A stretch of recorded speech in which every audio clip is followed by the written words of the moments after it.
Hey guys, today we're gonna be talking about the newest hero in Heroes of the Storm. His name is Kharazim. Now, Kharazim is labeled as a melee support character, um, but to be honest, he feels more like a bruiser that can heal. He doesn't do enough damage to be considered like an assassin, but he can do quite a bit if you put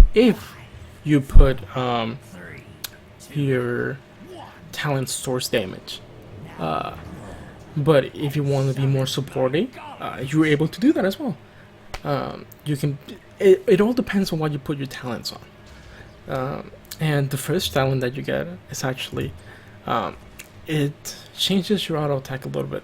So every third auto attack, you're gonna do something extra. So you can either make it so that you heal an ally when you hit 3 auto attacks, and it doesn't have to be on the same target. So you're able to maybe auto attack a minion twice and then hit a hero. Doesn't have to be in the same target. So it's very nice in that regard. But that is pretty good. It doesn't seem too good. It almost depends on what the enemy team is. So if they have a lot of melee characters, then that might be the way to go. But there's also another one that gives you basically an extra auto attack on your third auto attack, technically, and that is really good for doing the camps. It's really good for doing the camps, and it's really strong against structures. So I went for that this match, just so I can be able to push with my golem in this specific map, and you actually pretty much destroy structures. So you can build them however you like. You can be more damage oriented, you can be more healing oriented, but in general he seems I'm not gonna say balanced because he's new. They're probably gonna change some of his stats, but the design of him seems fairly balanced. And let's just quickly go through the abilities that he has. His Q is a dash. It has a 12-second cooldown, but you can store multiple charges of the dash, and you're able to dash to an ally, or you're able to dash to an enemy. And if you dash to an enemy, you deal basically an auto attack worth of damage. So it is pretty good. You're able to dash in and dash out. You basically just dash in, poke, dash out, and you're all good. But yeah, he's definitely really strong for killing basically any AIs. So any bosses, any like little camps, he's really good at. And his W ability here is actually a heal, AoE heal, so you're able to heal your allies, and it's also a movement speed increase, so you're able to get in range, you're able to run away faster, and you give that benefit to your allies as well. So that's mostly why people call him a support,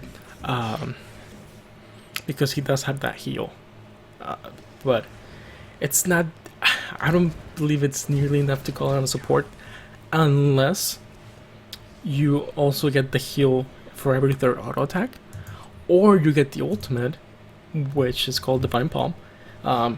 You put a buff into one of your allies. It can be yourself, I believe, and if within those 3 seconds that person has the buff, if that person dies, then they gain a giant heal to themselves instead of dying. So it's very good to use when you have a melee assassin or some kind of tank. You use it on them, and they're gonna get focused, so they're gonna die, but they're not really gonna die because you're gonna put that buff on them. Now your enemy team can be smart about it, and if they see the buff on that person, they're gonna stop damage on that person for 3 seconds. But overall, it's really strong. But what I decided to go for here, I believe, in this match, is the 7-sided strike, which is an ability that you use and for 2 seconds, if people get nearby you, you basically hit the highest health enemy hero for 7% of their max HP, and you can actually hit somebody 7 times. It will choose the highest health person, so you know, if there's a lot of people, if there's a lot of enemies, it's not actually gonna kill anyone unless they're all really low HP. But it's really nice to soften up the team, which I decided to go for here because I saw that we had, we had a Kel'Thas already, and then we had the Asmodan. So I thought, well, if I get that ultimate, I'll be able to, soften people up, and then they'll be able to clean up the fight. So we'll see if that works out. But as you can see here, he's actually really, really good when you have some kind of boss. So you're able to use your E ability that gives you, which we haven't talked about, but it gives you attack speed, and it also gives you an auto attack range increase. So for a couple of seconds, you're able to attack much faster, and you're able to get in position fast. Get in a better position to auto attack, and you actually deal a lot of damage to structures. It is pretty insane. It really helps when you're pushing the base. And if you consider that you're supposed to be a support, you actually deal a lot of damage with that. So anyone like Brightwing, Uther, they're not able to do that much damage, right, to structures. But they're more support oriented, so I guess it's kind of balanced. But that's one of the reasons why I don't consider them a true support, unless you go for that other ultimate. Then, but you kind of have to just decide what works best for your team. And as you can see here, you can get in a pretty tight spot and just dash out really easily, and then use your W to be able to get out. And then whenever you want, you can just jump back in. It's pretty damn useful. And something that I didn't get from my talents that I noticed after the game is that there's this talent right here, level 16, which is really good if you want to be more of a supporty kind of character. Your heal removes silences, blinds, slows, and roots. That is pretty strong. It doesn't remove stunts, but it's really good, especially if you have a lot of like melee characters, because they're gonna be in front of people and you're able to just make them run faster basically, because your W already makes people run faster and it removes slows, so that's pretty strong. But another thing you can get for damage is Flaming Fist, Blazing Fist. It says on every third hour attack it reduces the cooldown of your E ability by 1 second, and the auto attacks from your E itself actually count towards this reduction. So when you use your E actually has like a 30-second cooldown, which is insane after the ability is over. So it's pretty damn good. Again, I'm not sure if they're gonna nerf this guy later, because this is very early on when he came out. But if they don't, he still seems like a well-rounded champion. Hero. He has pretty much anything that a character kind of wants, except for the tankiness. He's not very tanky at all. He's tanky enough to be a melee character, but he's pretty damn squishy. So right here, I'm just trying to soften people up a little bit. They do have 2 tanks on their team. They have the Arthas and the and the other guy. Forget his name right now, but yeah, he's really good at softening those people up, because your ultimate ability does a percentage of their max HP. So it doesn't matter how much HP they have, he's going to do a lot of damage to those tanks as well. Right here, I believe I die, but you know, I was trying just to soften them up for my team to just come in and clean up. And let's see what people are doing. Yeah, my team seems to be getting the scores right now, while Asmodan was pushing, but yeah, I mean, something that I do have to say about him is that he feels like a lot of fun. He is a lot of fun. When I play him, you actually feel like you're playing Diablo, and that's something that this game does very well. Like when you're playing Vala, when you're playing heroes like that, you feel like you're actually playing the game that they come from. And I do feel like this guy represents how a monk plays, more or less, in Diablo, which is really, really good design. I really, really like that. Let's see what we do here. Right, so we got a slightly better golem that they have. It's 60 to 40. So we're gonna be able to do a good amount of damage. I'm trying to come from behind to just poke this guy out. Asmodan is pretty tanky. Here's my ultimate. Soften them up. Kill him. Yeah, I mean, he's not that great at killing someone by itself, but if you have help, it's really, really, really good. You're basically setting up the kills. You're not actually wanting to kill everyone by yourself, which I found out this game.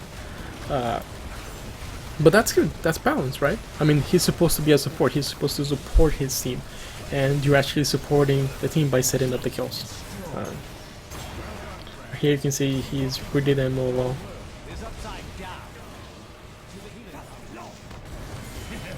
Rip. Dash out. Easy peasy. Yeah, again, he's really good at pushing with your golem or your boss. Pretty good in that regard. I almost dashed into that. That would have been embarrassing.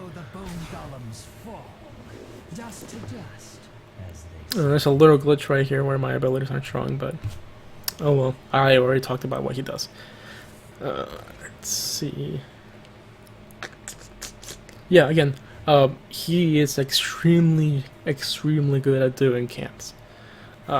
So whenever there's nothing going on, he's kind of like Gaslow good when it comes to camps, because Gaslow is one of the best people to do camps, and he can do camps by himself. I didn't do it this game that much, but trust me, he's really, really good at it. If you get the healing one, if the healing talent at first, he's even better. Well, you come out with more health, but with the talent that I took for more damage, you do it faster. So it's up to you what you want to do.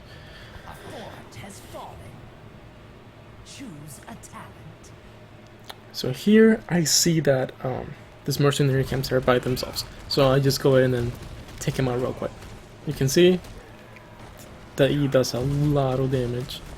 It's pretty insane. The Asmodan was trying to come in and help me, but I had already done the job.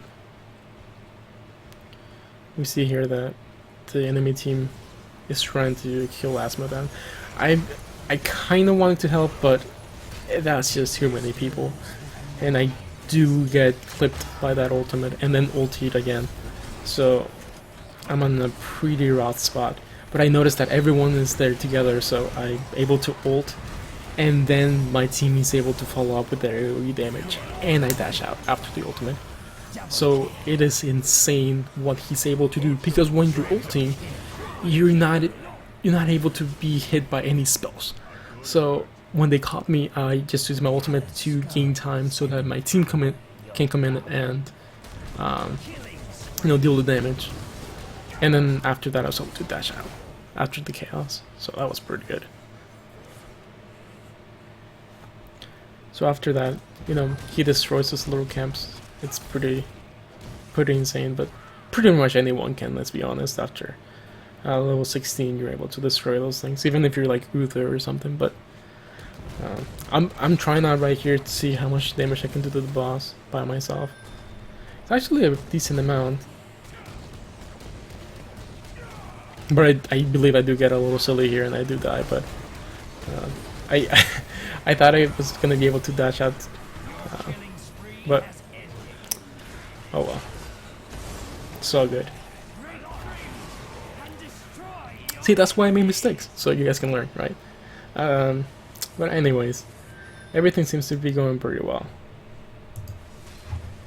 My Asmodon's been stacking, I think, maybe not. You're not actually able to see, but yeah, I mean, like I said, Kharazim does seem very, very good. He's definitely going to see some tournament play, just because of his kit. Even with just his 2 ultimates are really, really strong. So being able to choose between them in the middle of the game, that is pretty strong. So I definitely think that because of that, he's going to see an awful lot of competitive play. Because of those, you know, choosing those ultimates, and he's definitely going to see a lot of play in ranked. I can't really speak about lower ranks. I don't know how good they're gonna be with them because he can get kited to death, but you know, overall he's a very strong champion, and I'm really looking forward to see what the pros can do with him. Okay, so that looks to be it for the video, guys. You know, if you enjoyed this video, make sure to leave me a like, and if you want to watch more of this, make sure to let me know. Okay, thanks for watching.